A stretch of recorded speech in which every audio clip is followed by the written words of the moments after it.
This is a beginning point. This is the beginning of the rest of my life.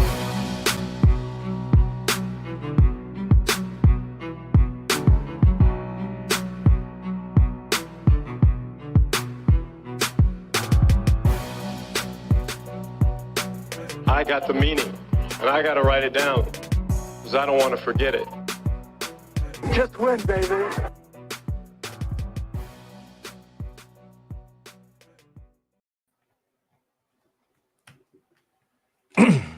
And welcome back to the Gold Jacket Podcast, proudly sponsored by Underdog Fantasy. Underdog has it all, daily, weekly, and season-long best ball tournaments that are literally happening 365 days a year. Plus, you can play their pick'em prop games. Pick 5 right, you can win 20 times your money. Head on over to Underdog Fantasy, use the promo code TNFF, and get a 100% deposit match up to $100 on your first deposit. I'm your host, Gymnastic. You can find me on Twitter at GoldJacketQBs. I'm joined, as always, by the other host of the show, Connor Donald. You can find him on Twitter almost everywhere, but you know his handle. It's Connor10. That's TEN, not the 1 and the 0. Proud members of the True North Fantasy Football Network. Make sure to check out the entire network on Twitter at True North FFB. On YouTube, if you're watching right now, it's the TNFF Network. And on the internet, on TrueNorthFFB.com. Tonight, we're wrapping up the first week of fantasy football. You all saw it. You saw the Thursdays. You saw the Sundays. You maybe got the Monday Night Miracle with that nice, long, Judy 67-yard bomb. And then we're going to be taking you into what to look forward to into week 2. But first, what is happening, Connor? That was an awesome week of football. It is so great to have NFL football back, college football back. There's nothing like shaving like a year off your life as soon as the football season starts. Like, I'm pretty sure I lose a year of my life every football season with some of the games that I watch and the plays being made and stuff. So I'm just so pumped to have it back. And we got some true fantasy news to talk about. First and foremost, let's get into the stories that matter from the week that was. Last week we talked about the ambiguous situations, and some of those ambiguous situations definitely reared their ugly head. So go back and check out that episode. We talked about the Rams backfield. We talked about the Bills backfield. And Jim's biggest advice in the Rams backfield was it'll probably take till week 4 to figure it out. And if you started Cam Akers in week 1, oh, your poor fantasy team. Oh boy. Hope you like donuts. That's a tough pill to swallow. So to be fair, I started him in one league. Started Henderson in quite a few leagues too. But I mean, like, when you're in a few leagues, you got to spread your eggs around, right? Like, you can't have them sitting on all your benches. Had a respectable game. Like, he had the, he had the 13 points or what that for PPR. So that was decent. But let's get to the stories that matter. Dak Prescott's going to miss 6 to 8 weeks. Again, here we go again. This high octane offense, and Dak Prescott's going to miss time. Now, Jerry Jones said they're not going to put him on the IR because they think that he might be able to make it back.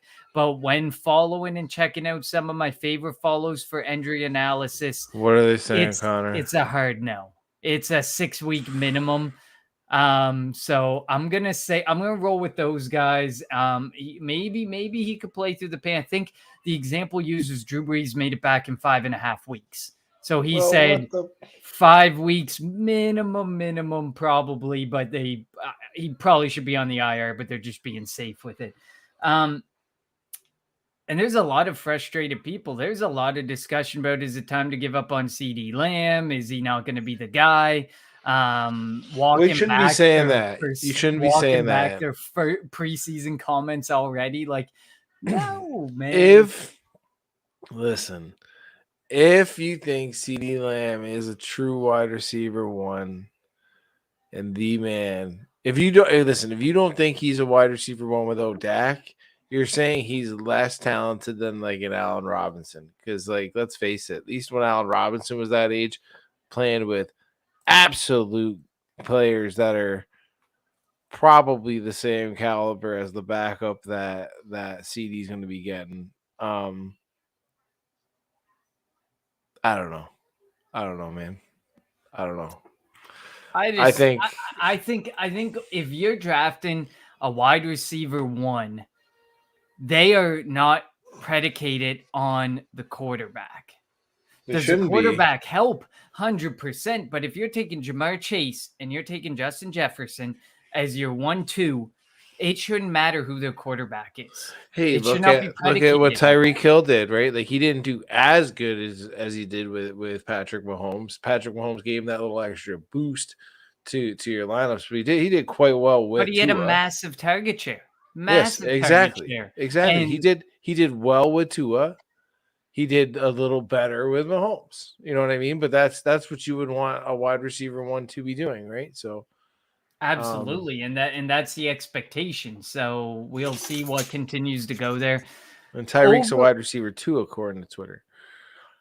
Jalen Waddle's the one, and he got off with like a big touchdown run that if you take that away, which we'll never take them away, but if you were to take them away, his target share is peanuts compared to No, we Tyreek don't take Hill, him so. away because if we take him away, then like you got guys like Kareem Hunt who heartily outscored guys like Kareem Hunt or Nick Chubb, who you got rounds later.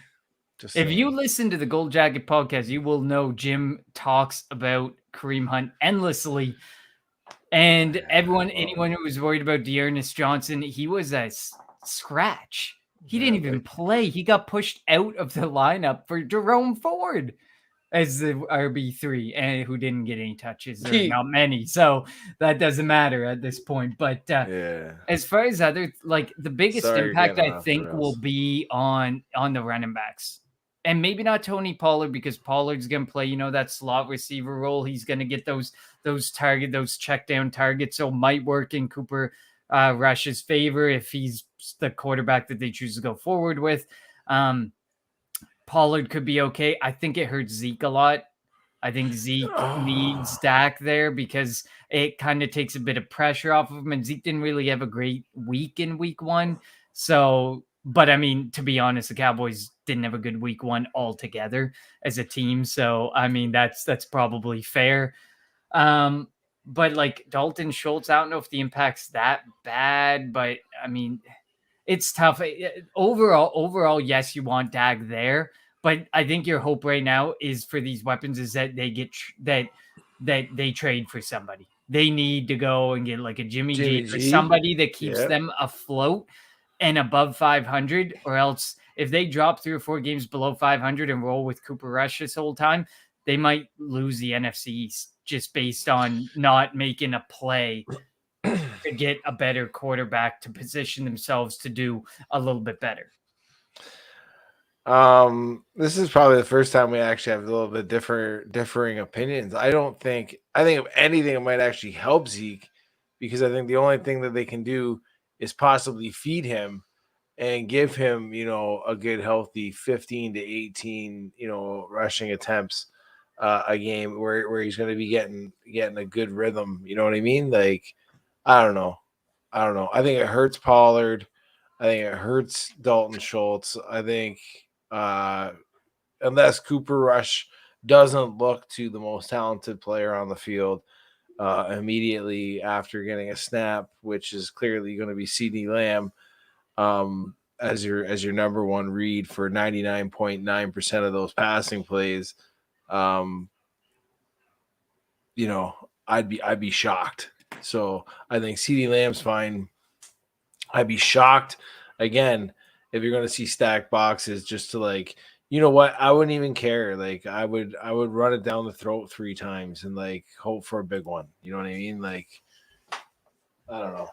You have to think that eventually it'll do something. I definitely agree with you on that front. That maybe they get somewhere. So onward and upward we go to the next injury that matters, and that's Chris Godwin. It looks like Chris Godwin is going to be due to miss a little bit of time again after coming back from the torn ACL. Looks like there's a medium severity hamstring injury from what I've read, likely 2-3 weeks. And if he comes back right away or very soon, that it could hinder his explosiveness and so on and so forth. Okay, Mike Evans, obviously we know Mike Evans is going to be huge for this offense, and we knew that. We kind of predicted it in the offseason. But what about outside of Mike Evans? Is there anybody that you think comes out on top with this Chris Godwin injury? Man, I don't know. Lenny seems Lenny like had a great game. right? Like Lenny seems like the most obvious candidate in that. Like, while everybody was kicking Lenny to the ground, and not really myself, but even a buddy of mine at work showed me, and he goes, "Look at these 3 horses," and the first 2 I was like in love with. Right? I'm like, these are 2 good stables. The third guy was Lenny in the 3rd round. Now, I'll remind you, it is a 1 quarterback league, so running backs get taken a little bit heavier. That you know what I mean? So, I was a little iffy on it, but man, after week 1, he shut me up. Like, that is for It does sure. not look like they are trying to limit his load at all. But I mean, when you have Rashad White go out there, 6 carries for 14 yards, and he only averages 2.3 yards a carry. Well, it's not even that. Like, Rashad White's a rookie. Lenny's been there. He's done that. He's known exactly what to do, right? And like, Lenny was a highly regarded rookie. Again, we're like taking 4th overall or something like that, right? Like, he was taken really, really high. So like, he knows what it's like to be there. Can handle a workload.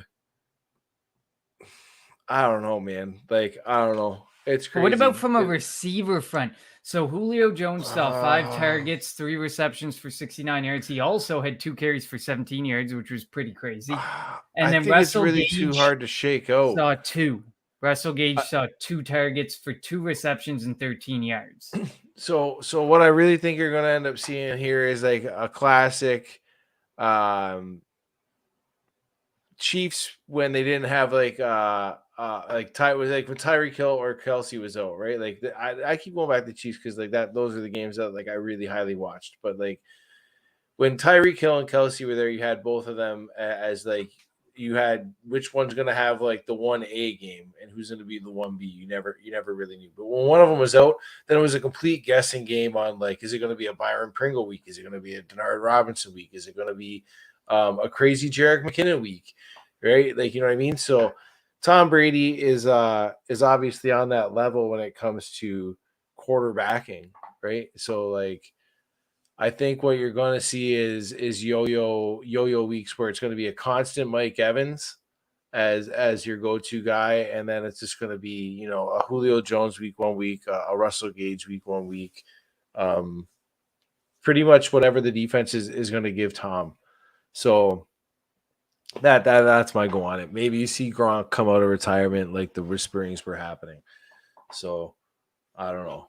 Training camp. Interesting. Training camp's over, so you can't get him to go to that. So no.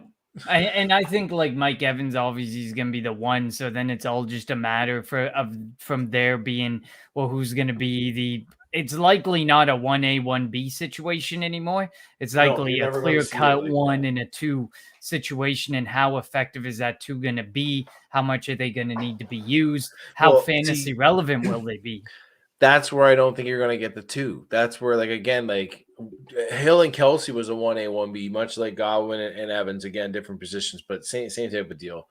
But then, like, when one of them went down, you had the solid 1. So, like, Godwin went down, now you're going to see Evans as a solid 1. You never saw a solid 2 step up. You saw week to week whoever the defense was giving them and whoever ended up getting hot. You know what I mean? Like, Hardman gets hot. Well, that didn't happen. Denard Robinson gets hot. You know what I mean? Like, you've seen those pop weeks happen between different guys.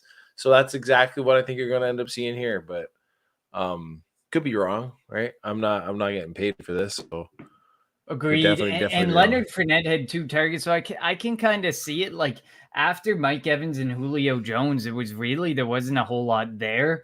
It was 3, it was 2, it was 2, it was 3, it was 2, it was 3 for targets. It was everybody was getting a similar amount of targets. So I could see Leonard Fournette being a big beneficiary in this, because he was a pretty big beneficiary last year in regards to the receiving game as well. When everybody thought it was going to be Gio, it actually ended up being Leonard Fournette for an And- all 3 downs running back. And this week it almost seemed like he was kind of like chipping and like seeing like who he could go to. You know what I mean? And like everybody kind of proved themselves in week 1. So again, this is another reason why I think it's going to be whatever the defense is giving them. It wasn't like anybody had to like audacious drops that like, you know, pull them off. And Christian Watson. yeah, you know what I'm talking about. Keenan Allen is likely to miss Thursday's game. He obviously has a little tweaked-in injury. The turnaround of how quick the game is between Sunday and Thursday, between the Chiefs and the Chargers, likely puts him as a miss for Thursday. In Golden Fool's Gold, I'll definitely dive into that because I think there's going to be a beneficiary, maybe a couple Josh beneficiaries on that side. Didn't pick Josh Palmer this time around. He seems like the way too obvious pick. Sure is. And I'm sure Mike Williams owners are really hoping and praying that Mike Williams comes out, because if you played him this past week, you got a bit of a dud as well. I think he got like maybe 5 points PPR. So wasn't that impressive? It seems like it's just going to be a 1 week thing. So I don't think we need to talk too much into the Keenan Allen situation. He plays through a lot of injuries. He plays through I don't know, hamstrings in his age. We're going to see if it nags on. This could be, we could just see right now, week 1 of 2022 be, this was the moment that was the very end of the career. But I could also kind of like Julio Jones-esque, where you thought, he might have one more year left in him, and then the next year he comes back. Maybe he'll have his year this year, but ultimately, yeah, like Keenan Allen at this age, hamstrings, soft tissue things getting involved. Hopefully he can play. Hopefully the rest gets him back on track, and he can be the Keenan Allen that everybody drafts as the ultimate underdog for fantasy constantly, who gets drafted down in between 13 and 24 constantly and somehow finishes in the top 12 every single year. Mac Jones has a back injury, a GJP, Gold Jacket Podcast favorite. And there's some weird things going on there. Matt Patricia, former defensive coordinator, is the offensive coordinator. There was rumors of concerns over the offense prior to the start of the season. So what is your overall thoughts? There's an injury. They say Mac's playing week 2. They say it, but how much will the injury impact him? And then the concerns over the offense from reporters, plus you have a former defensive coordinator as your offensive coordinator. It didn't look good in week 1. Shut up. No, it didn't. I haven't really talked to any of, the experts when it comes to the type of injury that Matt got and like what I should be expecting on chances of injury on week 2. Like, should I even be expecting a full game out of him? Should, like, I mean, is he gonna just fuck this thing up? Like, I don't know.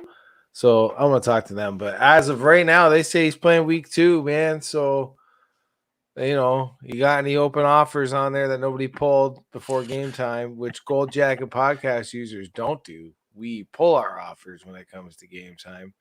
Absolutely. But if you got any offers out there that, we're sent your way that involve Mac Jones going Elway for high value before the back injury, I mean, maybe you hit accept and you're on those sneaky dick dastardly bastards. One big thing, though, that I just saw, Ty Montgomery is going to the IR. And after I voiced on Twitter some frustration about Ramondre Stevenson not getting the looks, I think suddenly that Alvin Kamara type role player that some reporters were talking about in the offseason maybe could come to fruition for Ramondre Stevenson. So bonus points there. Ty Montgomery, I find, more eats into Ramondre's game than Damian Harris's game. So he could start to set himself apart a little bit there, because Ty Montgomery, he did see 4 targets last week. Damian Harris saw 3. Ramondre Stevenson saw 2. Damian Harris saw 9 carries. Ramondre saw 8. It was split almost 50-50. So it's going to be who can prove themselves more effective and take over. It sounds like there was a lot of love for Ramondre Stevenson. I'm hoping there, because he should be able to take over. But let's talk about the last guy on this injury list, because I think he was shit. I didn't think he was going to do shit. I don't wish Elijah. listen, I don't wish injuries upon anybody, but like this backfield has never repeated an RB1 in like 6 years. Why is it coming now off of Elijah Mitchell? Who was the last undrafted free agent they took this year? Who they or Well, it was undrafted? Jordan Mason or whatever. It's that Perfect. he's Perfect. probably the guy. Next guy up, I'm telling you, he's the Everybody's guy. He debating. might be the third guy next on the pecking order, but he's the guy that's next on up to RB1 status in San Francisco. By the end Everybody's currently debating it because it's okay. It's Jeff Wilson, who like everybody it's loves. like I like Raheem him too. Mostert. That's a guy to love. He took over the bulk of the carries after the fact. I think he had over but almost Mostert's in Miami, 60% of isn't he? snaps. Yeah, Mostert's gone, but he was like the Mostert a year ago, and like you hope that he would come back and do his thing in injuries. And then there's Tyrion Davis-Price, who didn't even play this past week. And then there's Mason, who I think was on Tyrion the Davis-Price was drafted too high. He's drafted too high for the Kyle Shanahan offense. He's the Joe Mitchell, wasn't he?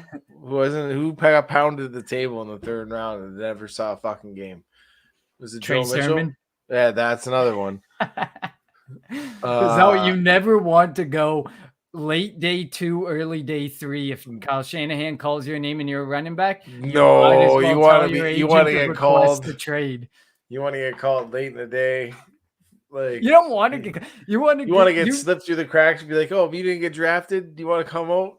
Yeah, yes, you want to be that running back who sits there shaking their head. Oh man, I didn't get drafted, and your phone's ringing, and it's Kyle Shanahan, and you say, hell yeah, I just got the opportunity of a lifetime. That's when you know you're getting an opportunity. When you're that UDFA getting the call after the draft. But realistically, I would like it to be Jeff Wilson. I do have Jeff Wilson in a couple leagues. I took Jeff Wilson very late. It was kind of like Jeff Wilson was like the Will Fuller pick for me. I would take him very late, like last pick or something, and hope that there would be an opportunity there. And it looks like there's a window of opportunity there, and hopefully he continues to see the snap share that he saw this past week. Like I said, I think it was 55% or something. And that was after Elijah Mitchell went out. He saw the bulk of that work. So I'm kind of rolling, like, to me, you take A, what's cheapest, like a gold jacket special, or B, what you saw the most of after the injury. So it's either Jeff Wilson or it's whoever's left over that you can put up a free bid on. To me, there's no point going out there because I know there's probably going to be guys out there who go if Jeff Wilson's available and probably drop like a 25% fab. That's not it. See, that's the not play is if you had Jeff Wilson from last year or picked him up like first round of waivers or at the end of the draft this year, now you're flipping them, regardless of what ends up happening. Even Tyrion Davis-Price, if you have anybody knocking and saying, "Oh, I'll give you a third rounder for him," Wilson's going to be the guy that people are actually going to be paying up for. Oh, boom, definitely. Perfect. See you later. Get rid of him. But even if like any of those names, it's too big. Like you're not dropping. For me, it wouldn't be more than 6% of my fab, and I know I'm not getting them with it. Like I'm not stupid. I don't think 6% of your you're fab not. is going to work work for you gotta any get. of them. I would say you'd have to get like at least 18% to 22. There's gonna be somebody. There's always somebody that pays up in a league, and somebody's gonna drop. Like I said, 15 to 25% fab, and it's not the move. It's just not what this isn't. James Robinson of a couple years ago when he first came into the league, and he absolutely exploded. It is nobody. Well, James Robinson was another gold jacket guy. Should have been drafted. COVID cost that, but anyway. On to the next segment. Emerging star, one of our favorites that we brought from last year. Usually this runs about half the season, and then we've hit on pretty much all the emerging stars, and then we're just they've already starred. Yeah, they've already started. It's too late to get any more of them. I'll start. Mine is Jahan Dotson. I actually just came across the Matt Harmon tweet, and he said, of course, he charted Curtis Samuel, but he also made sure to talk about Jahan Dotson and said anybody who did not like the pick of Jahan Dotson in the first round just did not watch tape, which is 100% true. In our group chat, we talked about Jahan Dotson endlessly. I sent you guys what I wrote in my scouting report about Jahan Dotson. I absolutely love Jahan Dotson. He got 5 targets, 3 receptions, 40 yards, 2 tutties this past week for Washington, which is a major positive that he got the touchdowns. Should you expect those week in and week out? No. But 3 receptions for 40 yards, that's 7 points. Even if you add 1 tutty on top of it, that's a 13-point outing for a rookie in his very first game that was ridiculed by people because he went in the first round and they didn't feel it was justified. He played 88% of snaps, which was second among all skill position players. To me, he's the emergent star. He's the only star who really emerged that wasn't obvious.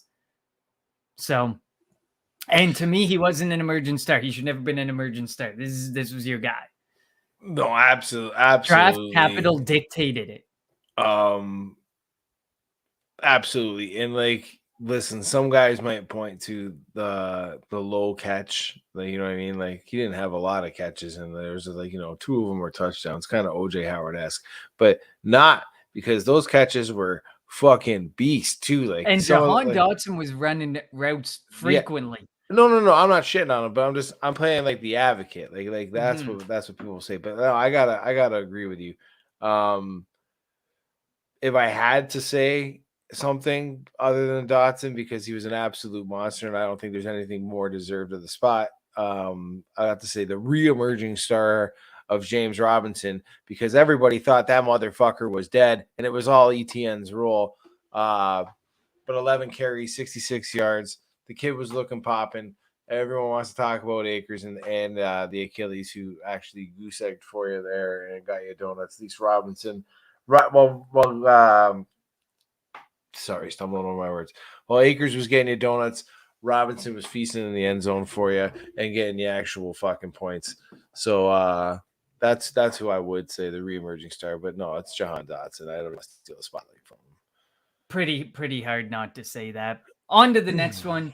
We got players to buy and we got players to sell, because one of the favorite things of the Gold Jacket podcast is knowing, trying to get ahead of the trends, trying to see those guys that you should be buying now before things get too rich, or selling now while you have a golden opportunity or a really great game to go off of. For me, this was a guy that I talked about probably as a player to buy a couple times last season, and we've talked about him throughout the offseason. It's Donovan Peoples-Jones, wide receiver for the Cleveland Browns. He saw 11 targets this past week. Is that excessive? Likely. Will he repeat? Potentially not, but I could see, he's going to be a 6 to 8 target guy every single week. Jarvis Landry's gone. OBJ's gone. It's Amari Cooper, and then it's clearly Donovan Peoples-Jones. And after that, and based on the snap count, it's Schwartz and it's Bell, and it isn't even close. It's pretty much a 2-man stable at the wide receiver position, because they got an amazing backfield and they got some tight ends, and they like to run 2 tight end sets out there. He played 83% of snaps, or 66 total, which tied Amari Cooper. No other wide receiver saw more than 30% of snaps. He has limited to no competition behind him. He can make your fantasy week in one play. We saw it last year, where he can make your fantasy week on a 50-yard touchdown reception. 76. Boom. 76. It doesn't matter. Name a number. It was always over 30 or 40 yards. So he was making your week for you. So you got Deshaun Watson coming in week 12. So you just have to deal with Jacoby Brissett for a little bit longer. But it looks like Jacoby Brissett likes Donovan Peoples-Jones. I looked it up. He's also been trending in a very positive direction, whereas some of the wide receivers in Cleveland got out of town because they were doing not so great, were frustrated with the circumstance. 2020, 23 targets, 335 yards. 2021, 58 targets, 597 yards. This season, he's already got 11 targets for 60 yards in one game. A 60-yard per game average is a 1,020-yard 17-game season. That is perfect for a wide receiver too, who's likely going to throw up 6 to 10 touchdowns as well, depending on how Deshaun Watson looks his way as well when he comes back. So while there was a window last year, I think there could be a window with Donovan Peoples-Jones, although some owners may be a little more skeptical of moving him with after an 11 target and 6 for 60 game. There's probably depends on what you're getting offered for him. Agreed. I mean, yeah. Anyway, before I say who I want to say, Connor, we got a question up. I'm going to put it up. Want your answer to it. What's up, guys? This is from J-Land. Would you trade Dotson for ETN? I have no idea if it's a PPR league. I'm going to assume so. Going to go Dynasty. What are you saying? ETN did not look good. Like, he didn't look bad, but he didn't look great. And maybe it was first week jitters. You know, this is technically his first game in the NFL. Oh boy, this is a tough one. This is a tough one. Wait. Do you think Lawrence missed him obviously in that end zone wheel route, or do you think ETN gave up and should have ended up hitting it in the corner?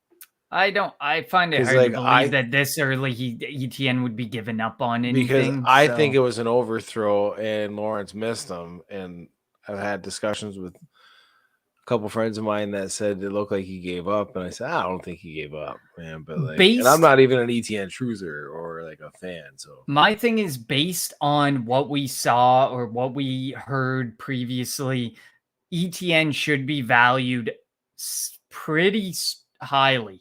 Despite game one, Jahan Dotson was not valued that way, and maybe somebody might be valuing him a little more than they should based on a 2-touchdown game and all that. I would say if you're getting the Dotson side, there has to be more to me. I wouldn't do Dotson and ETN straight up. I think ETN warrants more. You might be able to get a second thrown in there. You might be able to get some sort of pick thrown in there. I don't think I would necessarily do Dotson for ETN straight up. I think that there would have to be a little more juice to squeeze there, because I don't think Dotson had a big enough game to put him on the level of Travis Etienne based on everything through the offseason and the values that were there. What about you, Jim? Well, here's the thing, man. Like from a love angle, I would say I would want to keep Dotson. From a head smart angle, if you got a motherfucker in your league that's willing to give up Travis Etienne straight up for Jahan Dotson, I would take that straight up. And get Etienne. But that's just me, because I think, like you said, based on week one, people like to overreact, panic sell. Right now is a great time to be buying some dips. I wouldn't be that worried on Travis Etienne. No, I agree. Perfect. What about you, Jim? Player to buy. For my player to buy, if you're in a tight end premium, you're loving gymnastic this year. I'm all over this guy. He's fucking nasty. I love him. You love him. He's the guy with the luscious long locks. Hayden Hurst. He had 2 catches inside the 10-yard line, which is, the even more important red zone area. I mean, sure, didn't have the touchdown.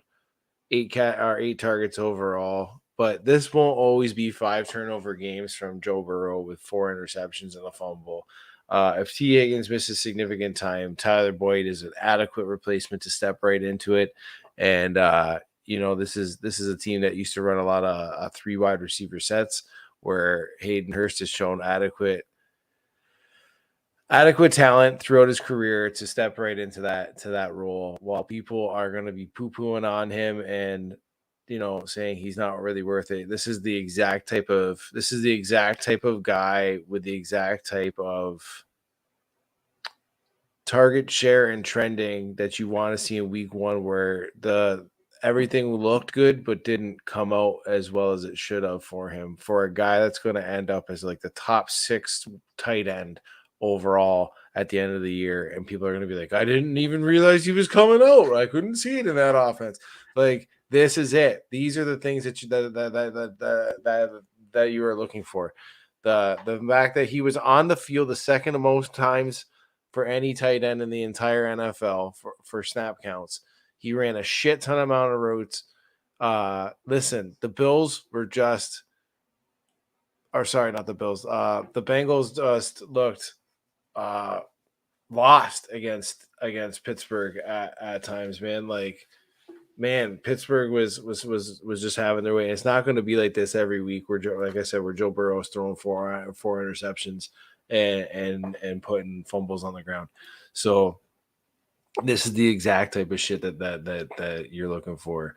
That this guy's going to end up, like I said, top 6 tight end at the end of the year, and he's going to be the free. I've been preaching this all off season, where it could be like a Bob Tonyan it happens every year where a guy comes out of the woodwork. I used to call it the Gary Barnage, but apparently, that's too old of a reference for some of these younger players. But he was a guy that came out of obscurity in the tight end position to win a lot of guys some leagues when you weren't looking on newspapers, but you might have been on dial-up.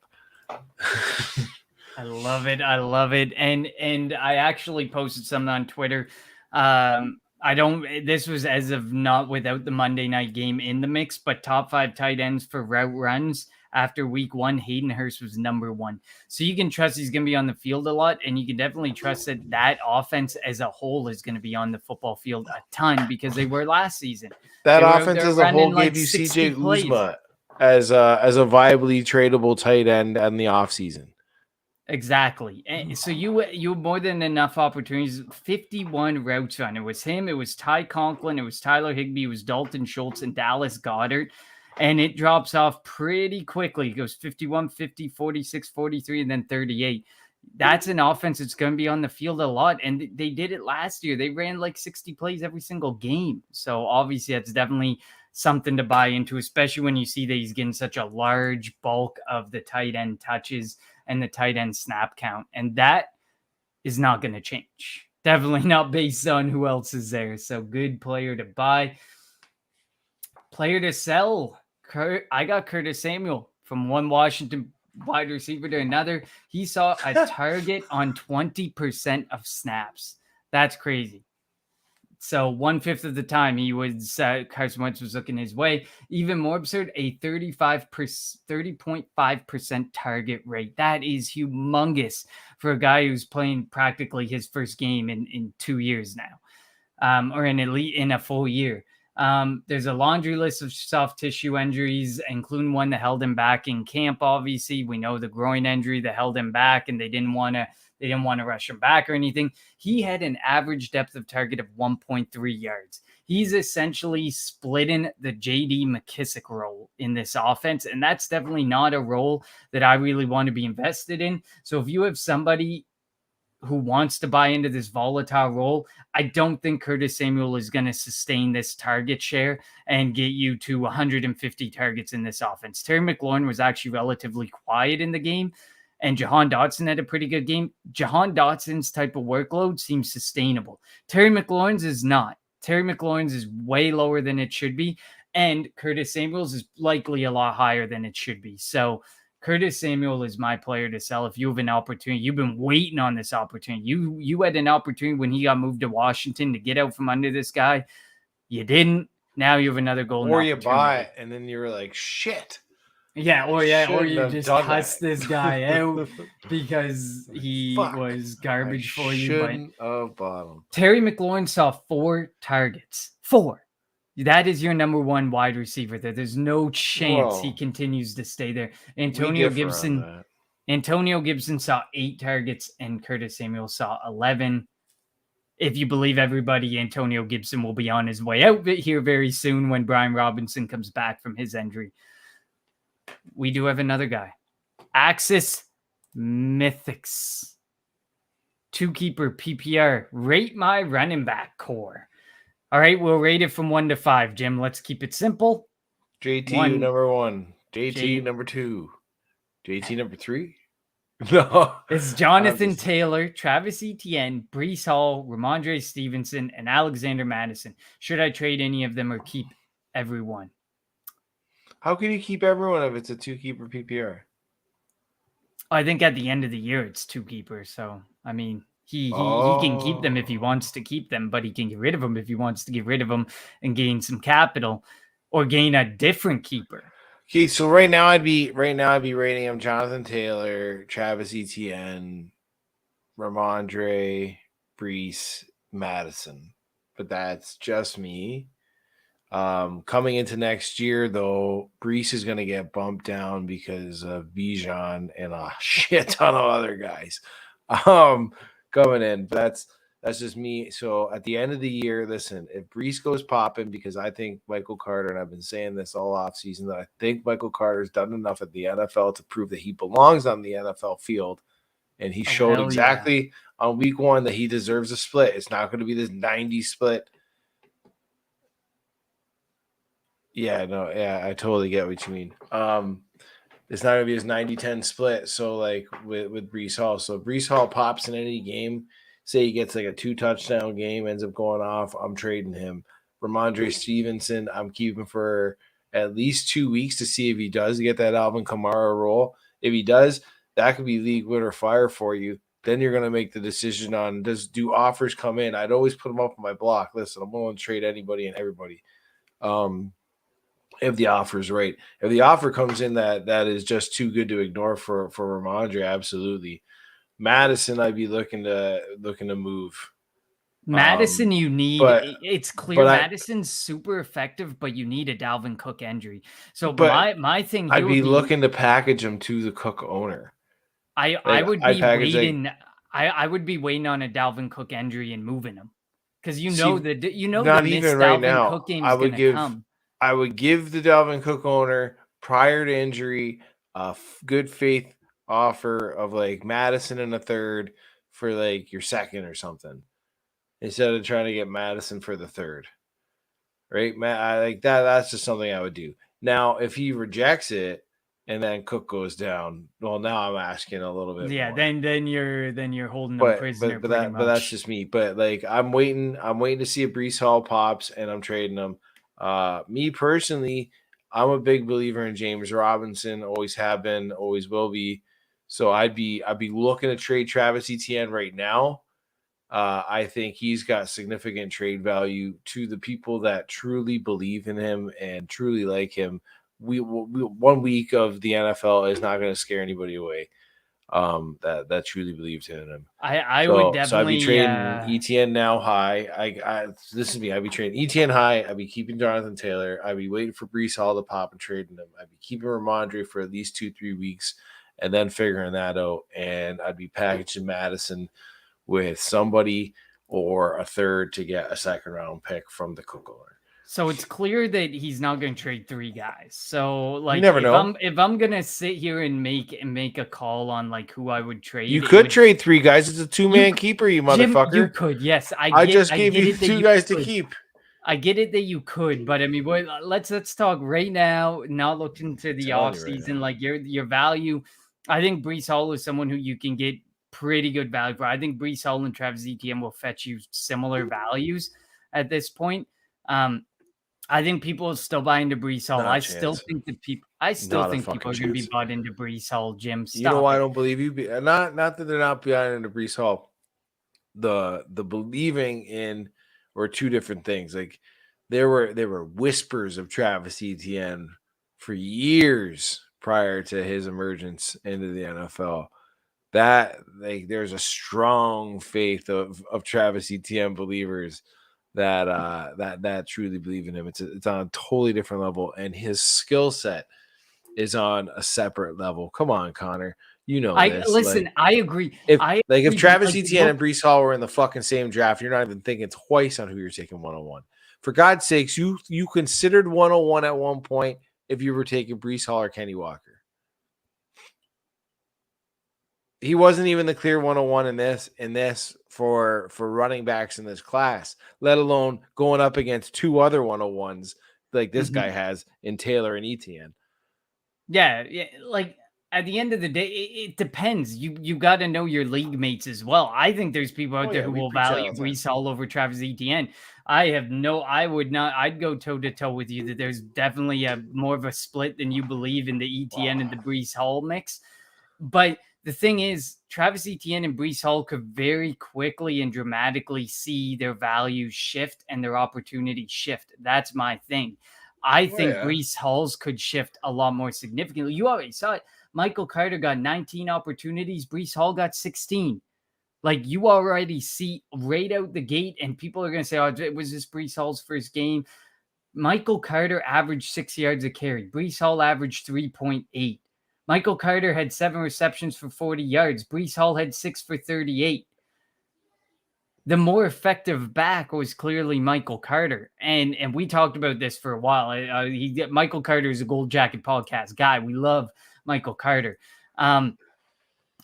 I think you gotta know your league mates and know where you can get value, but definitely ETN and Breece Hall are the ones I'd be getting out from under. Madison, I would hold prisoner.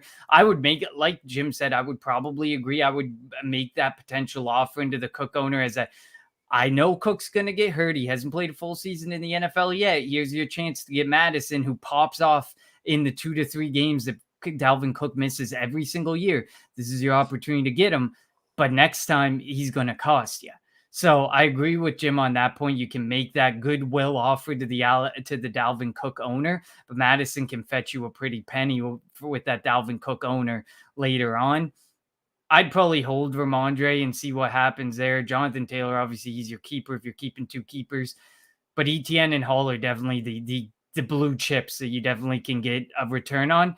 But I think that situations could shift dramatically. ETN's, I don't think as bad because I think that he can continue to garner that PPR value as a pass catcher. But Breece Hall seems to be shifting and could potentially shift. And you got Joe Flacco at quarterback. Remember last season, Zach Wilson did not throw the ball to Michael Carter, like barely threw the ball, barely targeted Michael Carter. And it was a frustration of all Michael Carter owners that he never was getting looked at in those situations. So I would definitely look at those options. I think Breece Hall may need to be moved a bit quicker. Travis Etienne, maybe not as quick. He could still keep that PPR value a little bit longer. So hopefully that helps. Hopefully we discussed the options and the plans well enough for you. Jim seems to have fallen off the map right now. So as soon as he comes back, I will get Jim to do his player to sell. I don't think I could do it justice, although it's a pretty clear player to sell after week 1. But I will move right into the gold or fool's gold section of the show, where I go over some gold and fool's gold options. And Jim has a few as well. For the week to be, that is week 2. Gold for me at the quarterback position, we'll start there. Gold for me is Carson Wentz up against the Detroit Lions. Carson Wentz finished as the QB3 this past week at 29.72 fantasy points. To me, it seems pretty clear the Washington Commanders are going to throw the football quite a bit, especially if they can get in these types of games like they just had with the Jacksonville Jaguars. Carson Wentz threw the ball 41 times, and although he made a couple of advised interceptions, he still ended up with 4 touchdowns and over 300 yards. Up against the Detroit Lions, we saw what happened between the Detroit Lions and the Philadelphia Eagles and the amount of points that were put up there. The Detroit Lions always give a tough run, and they play their heart out for Dan Campbell. So I could see a Washington Commanders, Jacksonville Jaguars, similar to that game coming up next week between the Washington Commanders and the Detroit Lions. Fool's gold for me, I'm going with Trey Lance against the Seattle Seahawks. The Seattle Seahawks gave Russell Wilson a run for his money this past week and made it a game. It's very difficult to tell, if Russell Wilson might have had some jitters coming back home, playing up against his old team again. But ultimately, to me, I'm not 100%. If Jim were here, he'd say the same thing. Trey Lance is the anti-GJP player. We find it very difficult to buy into it. His investment is super rich. So you have to play him. You basically bought into him likely as your QB1, so you have to play him. And I just am not 100% bought in to playing Trey Lance right away. And I'm not going to take away anything from that first game. That was a really rough first game. The weather was brutal. You couldn't get much of a passing attack on him. While he did not look good, I don't know how many people actually looked good on that in that game. It would be very difficult to say that anyone looked that great in that game. So I'm not 100% bought into Trey Lance, and it's unfortunate that there might be some people next week who have to play him and buy into him because he's their QB1. But we'll see how things go. He's just too unproven for me. He was too unproven coming into the league. there was so many question marks throughout the offseason in regards to him. So that's a difficult one for me. What a guy. Chris says, should I trade Tyreek and CEH for AJB and Dylan? Chris believes it is Pacheco's season and he likes AJB and Hurts connection more. This is an interesting trade, and Jim should be back on here soon to discuss his trade as well. He loves talking trades and the opportunity to talk about these. I would probably take. This is a tough one. I do like the AJB and Hurts connection, and I just came in a while back from doing my podcast. It was my Philadelphia Eagles podcast just before this. And we talked about the AJB connection with Jalen Hurts. Their best friends. His connection's probably going to exist for a while. Obviously, they didn't go and pick him up for nothing. But the unfortunate reality is like a 13 target, 10 reception game, I don't think is constantly going to happen. And teams will probably scheme against AJB and force it in Dallas Goedert and Devontae Smith's direction. Pacheco only came in largely because it was a blowout game. So I'm not bought into necessarily that it is 100% Pacheco season. Clyde Edwards-Helaire got pulled because why risk Clyde Edwards-Helaire or risk any injury in that circumstance? I'm going to go with the Tyreek and CH side. I still like Tyreek Hill more. I think that there's overreaction to the Jalen Waddle value. I think Jalen Waddle's valued too high, whereas you saw it, Tyreek Hill got targeted over 10 times and Jalen Waddle only saw 5 or 6 targets, and he made the most of a big play touchdown to get his fantasy value. And I think this is going to be something that you continue to see in Miami week in and week out, is this mix of Tyreek Hill getting a lot of touches and Jalen Waddle having to do a lot with a little. And I think Tyreek Hill does a lot more with a little than Jalen Waddle, although last week Jalen Waddle did prove potentially that he can do a lot with a little, but how often that happens, that's going to be the big question mark to me. I still kind of believe in Clyde Edwards-Helaire. Clyde Edwards-Helaire actually didn't have a bad game in regards to that respect. So it's a tough one. Honestly, to me, it's probably a flip of a coin. But I would go Tyreek and CH. I like Tyreek Hill more. And AJB, I do like that connection with Hurts. So I can see you wanting to buy in for that connection that exists there. So hopefully that helps. Yeah, hey. With another trade question. Would you trade Miles Sanders and Jalen Waddle for Javonte Williams? He already has Jerry Jeudy, Deontay Johnson, and Gabriel Davis in the Josh Allen stack for his wide receivers. Oh, here we go. We got Jim coming back in. Jim's gonna be able to help hopefully as he gets in. Oh, here we are. Jim. Okay, quick. Should this guy trade Tyreek and CH for AJB and Dylan? I said it's a flip of a coin, but I went Tyreek and CH. Thoughts? Well, I don't think it's a Pancho season, and I agree. I actually spoke to that because I said Pacheco only got in because of the blowout. I think AJ Brown is the better player there, but I don't know. I think Tyreek is it not a flip of a coin? It is a flip of the coin. I think you can split Tyreek and CEH. That would be the play, and do separate deals for separate players. But man. And I didn't get a chance to hop into this one, so let's hop into this one. Would you trade Miles Sanders and Jalen Waddle for Javonte Williams? He already has Jerry Jeudy, Deontay Johnson, and the Gabe Davis, Josh Allen stack. He mentions, I'm not in need of RB since I have Mixon and Dalvin Cook, but maybe it could be an upgrade to my roster. I would do this trade. Miles Sanders hasn't been healthy for a full season in two years. He's played 12 games in back-to-back seasons. That's not the running back I'd be trading for. You wouldn't be trading for Javonte Williams? No, that's not the running back I'd be trading for. Even Miles Sanders, I mean, he's got this laid out. So you wouldn't. I would be trading like Miles Sanders and a Waddle and whatever else was needed for like Swift And if you don't need the running back, you go after the Najee Harris owner because you might be able to buy a little cheaper. You go after the CEH owner if that's what you want.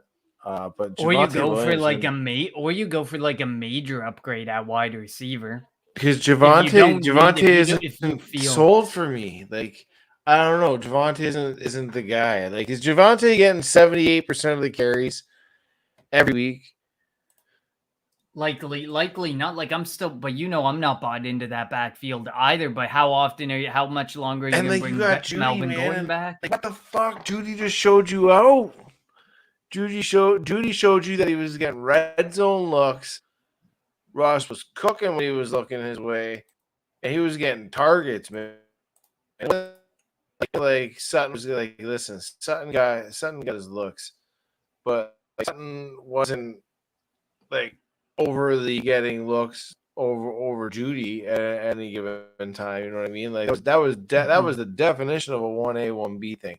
And with Deontay, who probably had the catch of the motherfucking year. In week 1. Already 100%. And yeah, and see Gabe Davis. Gabe Davis would be the guy that I'd actually be flipping. I personally actually just traded Gabe Davis away. I traded Gabe Davis as well because I'm not bought into him. I traded him for a first, and the owner came back to me and was talking smack, saying thank you for Gabe Davis. I said you're welcome. You can enjoy the volatility that's going to be Gabe Davis because Gabe Davis had a big game on very limited touches, and look at how the touches were divided. It's a Stephon Diggs or bust for me in that offense, or the cheapest option outside of that, which could be Jamison Crowder. I put up the information on my Twitter about the touches, like how many snaps they played versus how many targets they got. And Gabriel was targeted on 8% of snaps. Yeah, he was out there 98% of the time. And people are like, oh, you're thinking too much into it. No. If you're out there 98% of the time, yes, he's a very effective blocking wide receiver. But if you're out there for 98% of the time, and you only saw the ball 8% of the time. Listen, I love Gabe. He's better for real football than fantasy. I think he's better for real life football over fantasy. Like I said, I love Gabe. Here's a deal I ended up making. I traded away Kadarius Toney, Gabriel Davis, and Kirk Cousins. I got Ryan Tannehill, Stephon Diggs, and Jacoby Myers. I take that every goddamn day. But that's just me. So for me, I would be looking to either trade Miles Sanders and Watt. Man, I'd be looking to trade Miles Sanders and Gabe Davis for a running back that you can get. To be honest, I think that's the play. I think Waddle probably, and I'd be happy with Javonte with that. Sanders and Davis, I'd be happy with Javonte. Sanders and Waddle, I wouldn't be because I think you can get more for Waddle. I agree. I was just about to make that comment. I think Waddle possesses more standalone value than obviously Judy and Deontay Johnson. Judy wouldn't be right now, but Deontay Johnson would probably garner you good individual value, but Jalen Waddle definitely has the most individual value by himself. So I would definitely agree with you on that point, Jim. I was rolling through my Golden Fool's Gold. I got through the quarterbacks before you tuned back in. Do you want me to finish this up so we can wrap this up in an hour? Sure. What do you want me to do? Wait, what? I'll just flip through the remainder of my Golden Fool's Gold, and yeah, absolutely. If you want to make a comment, throw it away. But so Carson Wentz was my gold, Trey Lance my Fool's Gold. Running backs, I got Darrell Henderson at gold against Atlanta. I think while yes, me and Jim talked about it earlier in the show, give it a bit to figure this backfield out. I think it's quite clear that if there's somebody who's going to get touches, and against that really bad defense like the Atlanta marches out there, I think it's going to be Darrell Henderson for sure against Atlanta. And Darrell Henderson gave you a respectable game. Fool's Gold, I got Breece Hall against Cleveland. Man, Cleveland's got a really good defense, and I think that, like you saw, Michael Carter was the more effective back. Michael Carter was the more looked at back from an opportunity perspective. And if you're getting less opportunities and you're less effective, I don't know if I can buy into Breece Hall this week as my running back.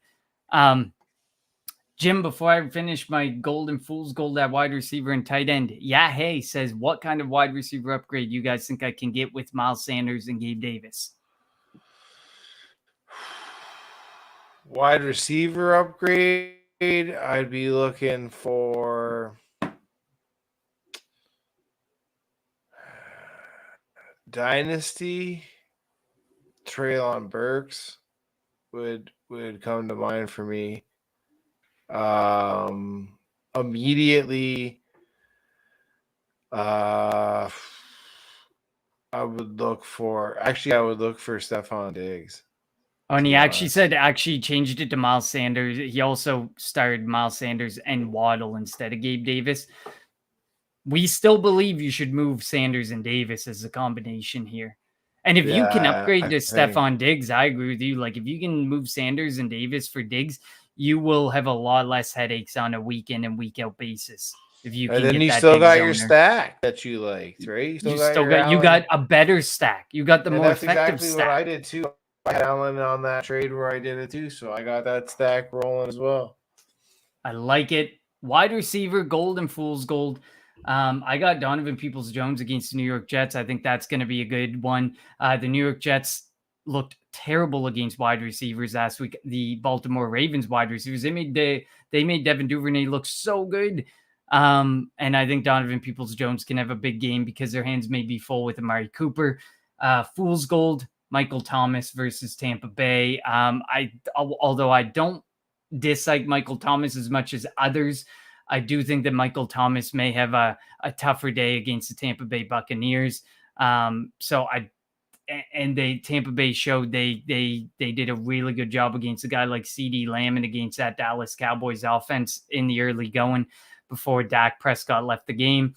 So Michael Thomas would be my fool's gold because I know people will be really tempted to play him. Tight end, didn't get a chance to do the fool's gold, but my gold, Gerald Everett against Kansas City. Keenan Allen likely not in the lineup. Over under 54.5 for a potential very high scoring affair, which is likely true in an LA Chargers and KC matchup. Pretty much everyone on the Chargers saw 4 targets on Sunday. However, Everett saw 2 of his in the red zone, plus produced one of the more efficient stat lines, which was a 3 for 54 and 1 stat line. So I think Gerald Everett's going to have a really good game. And pick your poison between Palmer, Williams. I don't necessarily believe that there's going to be a lot of people who are hyper efficient for fantasy football purposes, but I do think Gerald Everett could be that guy in LA. Anything you want to add, Jim, before we wrap this up? No, man, that was actually really, really nice. I think you did a little bit more love for Palmer. I'd be throwing down with no potential Keenan Allen. I'd be looking at him as like an anytime touchdown. Just throwing that out there for anybody that does that. Anybody that does the anytime touchdown. Yeah. I love it. Thank you for all the people who hit us up in the comments, asked us about your trades. Hopefully we helped you. Hopefully you're going to go and make that trade. Keep trading. It makes the league so much more exciting. And there's no reason why anyone should not be available. And you shouldn't look to make deals that are going to make your team better. So hopefully we helped you guys with some of those trade ideas. Shout out to anybody listening in the podcast format. Make sure you rate, review, like, or subscribe wherever you're listening or watching. Follow Jim at GoldJacketQBs, myself at Connor10TEN on Twitter as well. You can follow the whole True North Fantasy Football crew right above your head. There's another show coming up in 20 minutes time. It's a full Tilt Dynasty crew. TrueNorthFFB.com, at TrueNorthFFB on Twitter, the TNFF Network on YouTube. And there's also a waiver wire show posted by Travis Seal over on the YouTube channel as well. Make sure you go check that out. Shout out to all our sponsors. Underdog gets a shout out at the start. Veridian Global providing all the great gear as always. But for now, it's on to week 2, looking towards week 3. And we will see you all next Tuesday.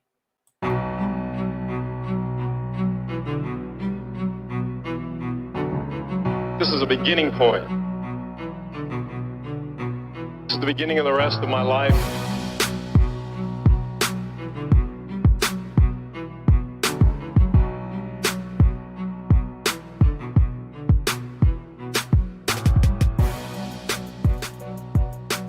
I got the meaning, and I got to write it down, because I don't want to forget it. Just win, baby.